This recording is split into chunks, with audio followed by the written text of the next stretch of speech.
Hello everyone and welcome back to another video on the channel. Today I want to talk about, I think there's a lot of um talk about, hey, AI is replacing a lot of jobs. Recently there was a list of 30 jobs that were easily being replaced by AI. But really, there are so many reasons why AI cannot replace a doctor. It cannot. It really cannot. But I'm going to talk about 7 of these reasons. And I want you to think about this really deeply. Maybe that will open your eyes to this world. Maybe it's something that you need to hear, right? So, really, the question is, what if the difference between life and death was a doctor's intuition and that AI missed completely? That gut feeling, right? That's one thing. But we're going to talk about some of these case scenarios in this video that shows you why a human expertise cannot be replaced with AI. Okay, so let's go ahead and get started. Without further ado, the first case, we're going to talk about the clinical judgment and a nuanced scenario, right? So we all have had, and if you're working in healthcare, you have had this case. A 32-year-old woman comes into your ER, is having some epigastric pain. Her vitals are normal. She doesn't have any risk factors for heart attacks. AI assessment is that AI, looks at the cardiac risk score. It's low. They start to give you probability. This is more likely a panic attack, anxiety. Maybe it's a heartburn. Your intuition is, hey, you notice that this patient was telling you about something about arm tingling. When did that? And then you start asking these questions, right? The patient tells you about arm tingling, and then they also tell you about a little bit of family history of how their mother passed away from a sudden cardiac death, and then that it's your gut feeling that supercharges you to follow and get an EKG and find out what's going on, right? So acting on these subtle clues, the doctor is able to get those tests and really find a heart attack where that AI was prioritizing as one of the lowest ones, probabilities, giving her age and the findings. But really, we've seen, and this is AHA, for example, that up to 20% of heart attacks in women are atypical, and it really takes the doctor's expertise and gut feeling and intuition to look deeper, right? So this is one example where the intuition comes in and really saves someone's life. The next thing is empathy in human connection, right? Very, very important. You have a 50-year-old diabetic patient that struggles to take their medications. They have an AI chatbot that is sending automated remind them, but he ignores them, right? The human insight is that, he comes during a follow-up. The doctor spends 15 minutes listening and learning that this patient is overwhelmed by work stress. The doctor looks at their boots and be like, hey, this guy works a lot, he's stealing his work boots. You ask them, hey, what do you do? And he tells you that he works 12 hours, he's in shifts, standing, making medication timing is very difficult. He cannot schedule properly because of the way he works.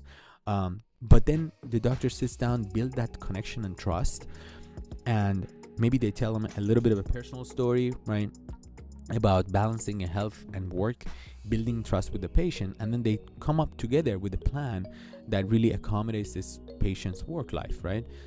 So contrast this with an AI delivering a cancer diagnosis, for example, or a cold and detached, risking emotional harm, right? That's another limitation I need to consider. Let's say now this is a diabetic patient, but what if the patient is also diagnosed with cancer and you want to deliver that news? That would be another example where empathy and human connection becomes very important. AI is like, well, a chance of 89.9% you have cancer, and how is that going to really, how is the human being is going to absorb that, right? So that's another thing. But very important, that connection, the trust, that empathy. Patient who trust their doctors are 2.6 times more likely to actually follow a treatment plan, and this was a study out of the Harvard Medical School. So that is very important. The human connection, driving compliance, and actually healing.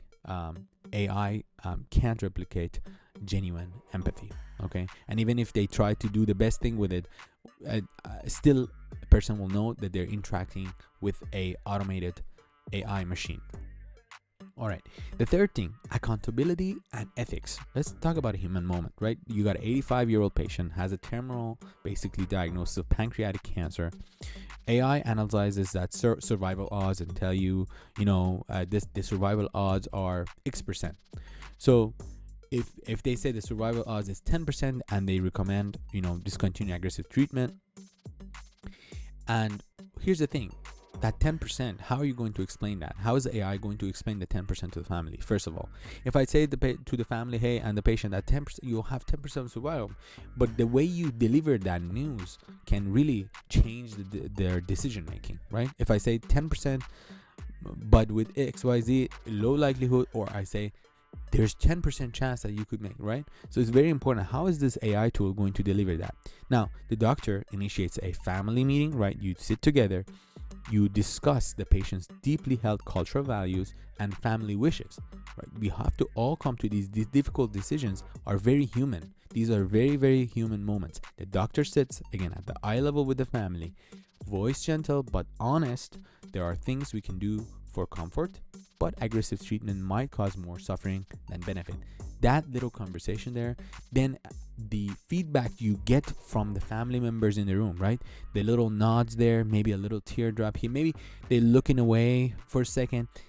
You can really read the room as a good doctor and a provider. You can read the reactions and really make the best decisions on the things you say, the tone that you deliver it. How is AI going to do that? I just can't see that can happen, even if they were able to read. But the patient, the families are going to know they're interacting with an AI tool. This is not going to work. This human moment, this is a sacred exchange. It's something that cannot be done and replicated by AI. And again, for this case, for example, they choose comfort care over futile interventions, honoring the patient's dignity. Ethical decisions, require that balancing data with humanity, and AI lacks that moral reasoning. And this is just one case scenario, but we deal with many ethical dilemmas. Triaging patients, when taking care of patients, when providing care, it's just impossible for AI to make those decisions. So medicine's ethical complexity requires human judgment and that algorithms simply cannot produce. Another side thought is, okay, when these decisions are made, these ethical dilemmas, you go a certain direction, how is the liability going to fall? If AI is going to do that, who's taking on the liability? That's another side point for you to think about. So really this whole video, we have only gone through 4, but very important. I want to kind of lay out this kind of platform here. So AI has a lot of good things, right? It's very rapid in analyzing medical images. It can pattern recognize. It can pulling data, summarize for you. It can predict certain disease outbreaks at the national, local level.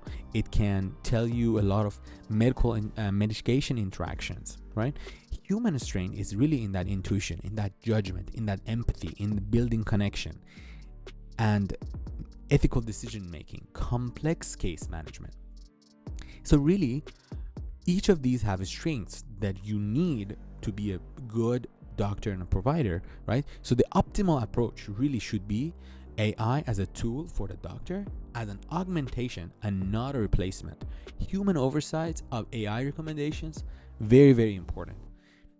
AI is a complementary to this, and it can revolutionize the way you provide care. You can take that time you were spending all day on analyzing images, pattern recognition, pulling large data sets, looking in the background. Take that, save time there, and put it in your human interaction, in your human strengths, in your clinical intuition, in your empathy, in your emotional connection, and really make the best decision for your patient. So that's the counter argument and balance. Complex decision making, again, very important, right? So you got a 70-year-old widower with a heart failure, kidney disease. They also have depression. They're admitted for respiratory distress.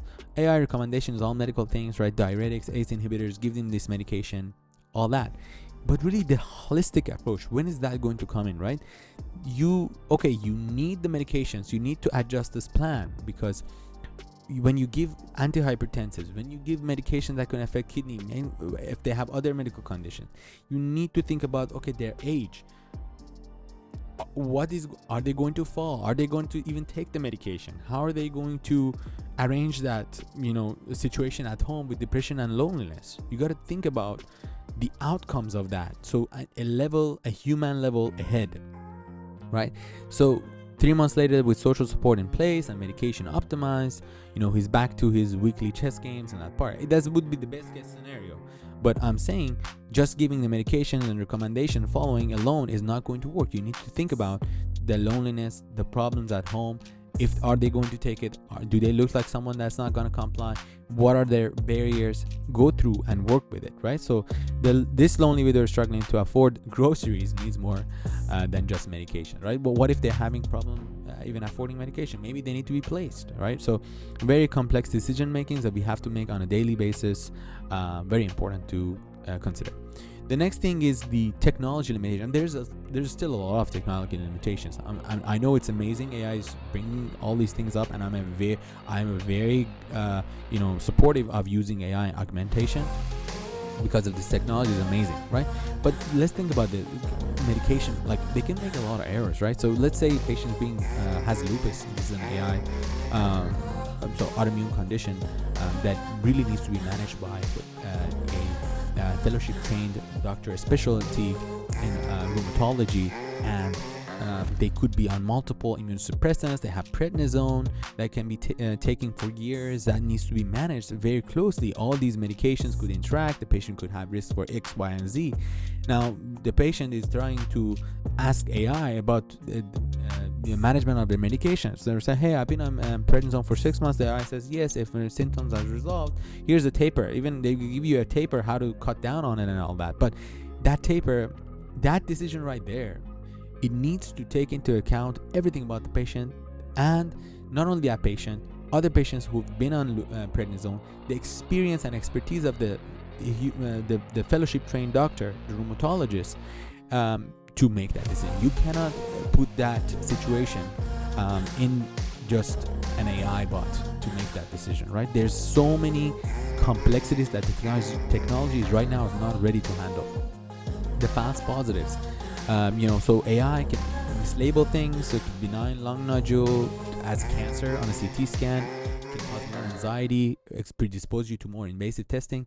This is not good. I mean, this is so many. Right now it's happening. There are people advertising MRI of whole body. Completely wrong to do that. And you could cause more harm by doing that, right? So bias in training data, right? A patient with dark skin develops a serious rash. You try an AI diagnostic tool that is really primarily, most of the training images are from a light skinned patient, and that's unfortunately one of the what we call healthcare discrimination things that we see as a public health trained physician. We see the tone of the color of the skin, it can affect your diagnosis. And so the AI tools are built based on light skinned patients, and they could really make wrong diagnostics and wrong decisions based on that, what the rash they can see. 30% of early medical AI outputs contain errors. That was a 2023 study that came out. And that is crazy. Now let's say now 2025, maybe it's 20%. I think I can argue with you 20% still a lot, 15% is still a lot, 10% is still a lot, because that 10% could be the difference between life and death for an individual. We cannot treat patients as numbers. We cannot rely heavily like that on AI to make those outcomes and make those mistakes.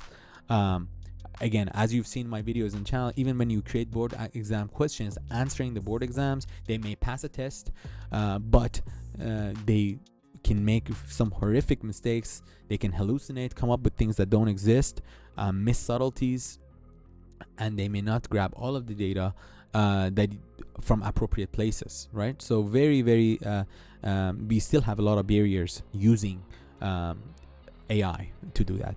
And just to summarize, physical exam skills, hands-on exams, sitting at the eye level, talking to the patient, adaptability to uncertainty. In medicine, there's a lot of times where there's so much uncertainty coming in. There's so many rare conditions. How is the AI going to find rare conditions without picking up all the subtleties and everything that a doctor and his experience brings, right?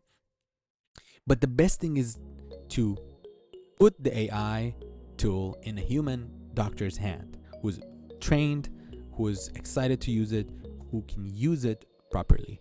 And that is technology empowering doctors today. And that is why I highly enjoy using AI in my clinical practice.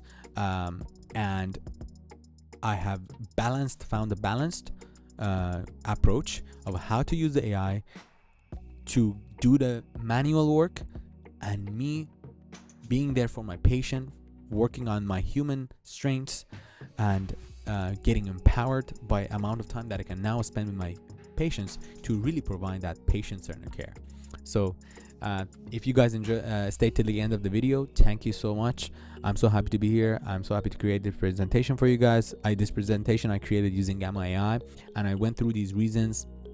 There were so many other reasons that I found. I did a whole deep search using Perplexity, Manus, GPT, Kini AI, DeepSeek, and I think I used Claude 3.7, and really try to tackle a lot of the points in that. And just I reassure you here today that AI at this point, and maybe not ever, will not be able to replace what a human connection can bring, and how life-changing that human connection with your patient can be.